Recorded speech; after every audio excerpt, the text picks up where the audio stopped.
Hello everyone and welcome to अरे।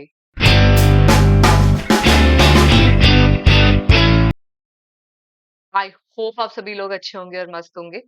तो आजकल आउटपुट बेस्ड क्वेश्चंस काफी पूछे जाते हैं, स्पेशली आईबीपीएस एसओ में क्वेश्चंस काफी आते हैं। तो इसलिए हम आपके लिए लेकर आए हैं एक वीडियो जिसमें बहुत ही जबरदस्त क्वेश्चंस है। तो बिना देरी के स्टार्ट करते हैं वीडियो। तो पहला क्वेश्चन है, इंक्रीमेंटर्स पर है। जल्दी से आंसर दे दो, सिंपल सा क्वेश्चन है।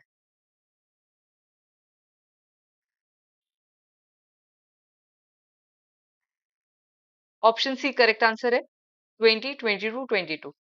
तो पहला प्रिंटफ क्या कर रहा है, हम पहले एक्स की वैल्यू प्रिंट कर रहे हैं, उसके बाद वो इंक्रीमेंट होगा। एक्स प्लस प्लस का ये काम होता है। तो 20 प्रिंट हो गया, अब वैल्यू इंक्रीमेंट हो गई है तो 21 हो गई है। दूसरा इंक्रीमेंटर क्या है, प्री इंक्रीमेंटर। तो 21 से वैल्यू क्या हो गई, 22, और वो प्रिंट हो गई है। उसके बाद हम फिर से एक्स प्रिंट कर रहे हैं तो 22 प्रिंट हो गया। आई होप ये क्वेश्चन क्लियर होगा। बढ़ते हैं नेक्स्ट क्वेश्चन की तरफ। पॉइंटर पे ये क्वेश्चन, सिंपल सा क्वेश्चन है ये भी। तो ये वीडियो पार्ट 1 है जिसमें हम लोग बेसिक क्वेश्चंस लेकर आए, ताकि आपके बेसिक्स रिवाइज हो जाए, आपके कॉन्सेप्ट्स क्लियर है या नहीं ये आपको पता चल जाए। क्या हो जाएगा इसका आंसर, ऑप्शन डी 4।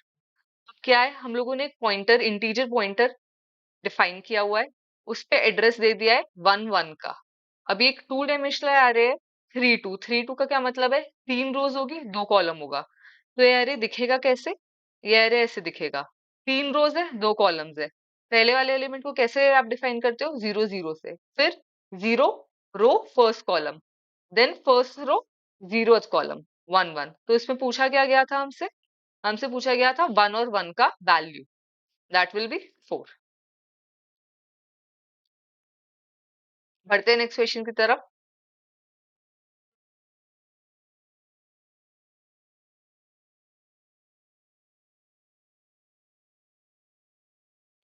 तो ये भी एक सिंपल सा क्वेश्चन है, बस इसमें एक फर्क है, आपको बीच में दिख रहा होगा परसेंटेज एन, ये क्या है।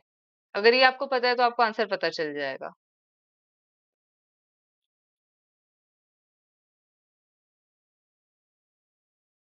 परसेंटेज एन बेसिकली एक स्पेशल फॉर्मेट स्पेसिफायर होता है। ये क्या करता है, इससे पहले जितने भी आपने कैरेक्टर्स लिखे हुए हैं उनका वैल्यू दे देता है, उनका लेंथ दे देता है। तो आप चेक करोगे, ARAY, अरे स्पेस 5, तो इसका आंसर क्या हो जाएगा, ऑप्शन बी 5। बढ़ते हैं नेक्स्ट क्वेश्चन की तरफ। इंक्रीमेंटर पर ये क्वेश्चन फॉर लूप के साथ।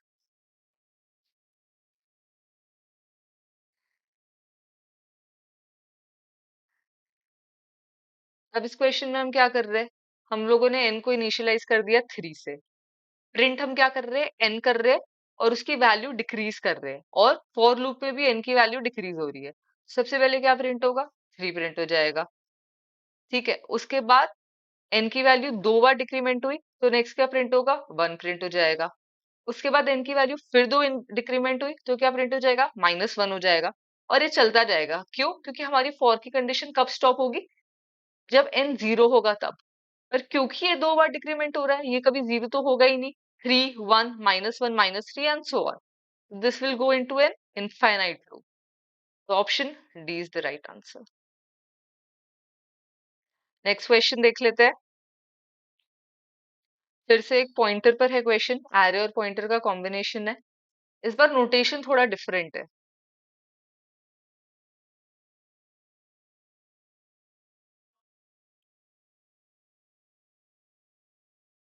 अगर आपको नोटेशन पता है तो सिंपल सा ही क्वेश्चन है, इसमें कुछ ज्यादा नहीं है।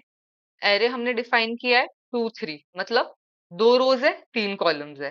कैसे दिखेगा ये एरे, पहले आंसर देख लेते हैं। आंसर 6 है।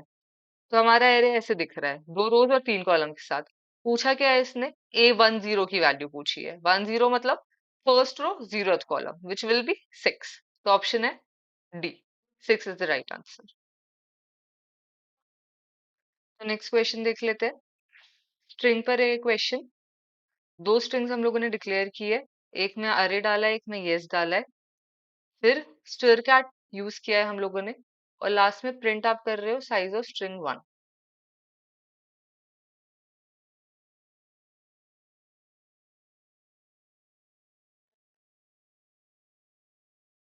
राइट आंसर क्या होगा इसका?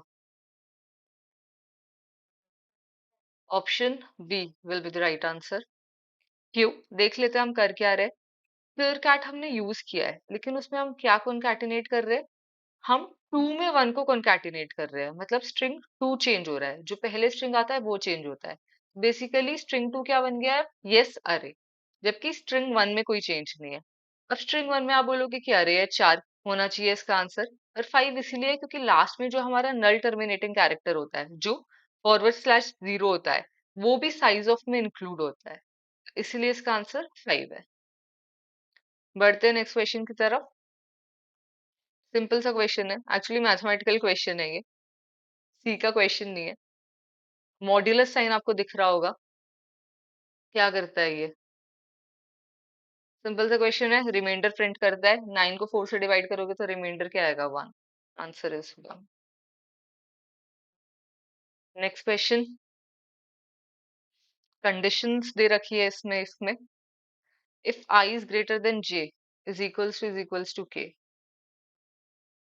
अगर ये कंडीशन ट्रू है, पहला प्रिंट हो जाएगा, नहीं है तो सेकंड प्रिंट हो जाएगा।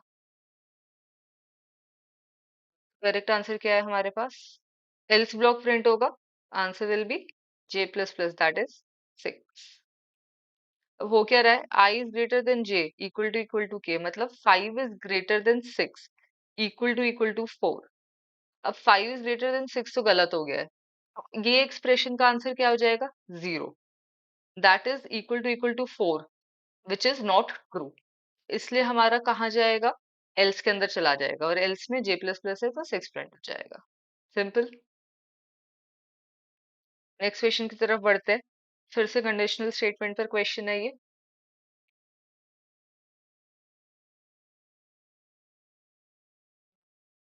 आपको पता है अगर एंड और एंड होता है तो दोनों कंडीशंस ट्रू होनी चाहिए।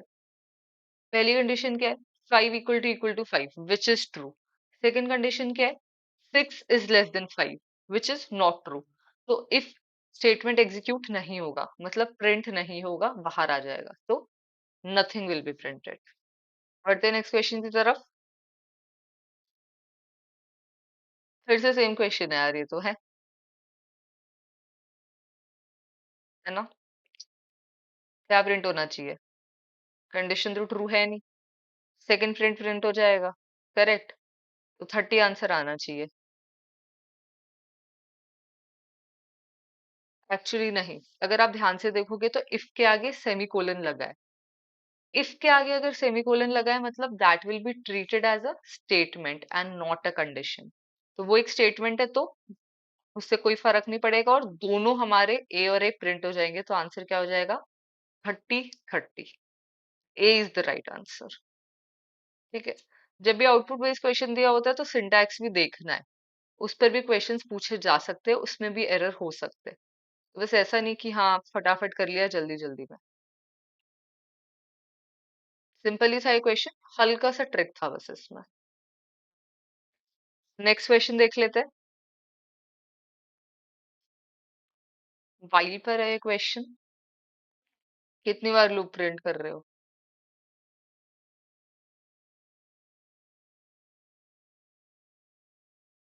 करेक्ट आंसर क्या हो जाएगा? Option A loop. क्यों? पहली कंडीशन क्या है? पहले पूछ रहा है प्लस प्लस आई है, प्री इंक्रीमेंटल है, मतलब वैल्यू फाइव हो जाएगी आई की। Five is less than j minus minus j, seven ही रहेगा। Five is less than seven, बिल्कुल सही कंडीशन। पहली बार लूप प्रिंट हुआ। फिर से गया। अब क्या हो रहा है? अब आई की वैल्यू हो गई है सिक्स, और जे की वैल्यू भी क्या हो गई है? Six. Six is not less than six. Correct. तो बाहर आ जाएगा, तो एक ही बार प्रिंट होगा।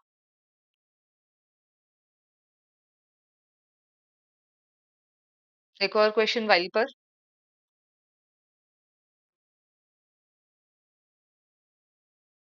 सिंपल सा क्वेश्चन है। आई को क्या इनिशिएट किया है? जीरो किया है। वाइल में अगर फॉल्स कंडीशन है, जीरो है, तो कुछ प्रिंट होगा? नहीं होगा। खत्म, बाहर आ गया सीधा, nothing will be printed. Next question है।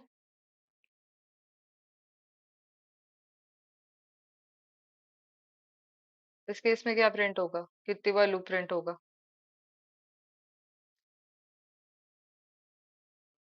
तो एक बार भी लूप प्रिंट नहीं होगा, कंपाइलेशन एरर आ जाएगा। क्यों? आप इंक्रीमेंटर्स को ऐसे लिटरल वैल्यूज के साथ यूज नहीं कर सकते हो, तो ये स्टेटमेंट गलत है। I equal to 4 minus minus, this is wrong, इसलिए कंपाइलेशन एरर दे देगा। So this was the end of part 1। I hope आपको वीडियो अच्छा लगा होगा, और अगर आपको पार्ट 2 चाहिए तो प्लीज़ मुझे कॉमेंट सेक्शन में बताओ। इस वीडियो को लाइक शेयर ज़रूर करो, और अरे को अभी तक सब्सक्राइब नहीं किया तो please subscribe it. All the best for your preparation and keep watching अरे।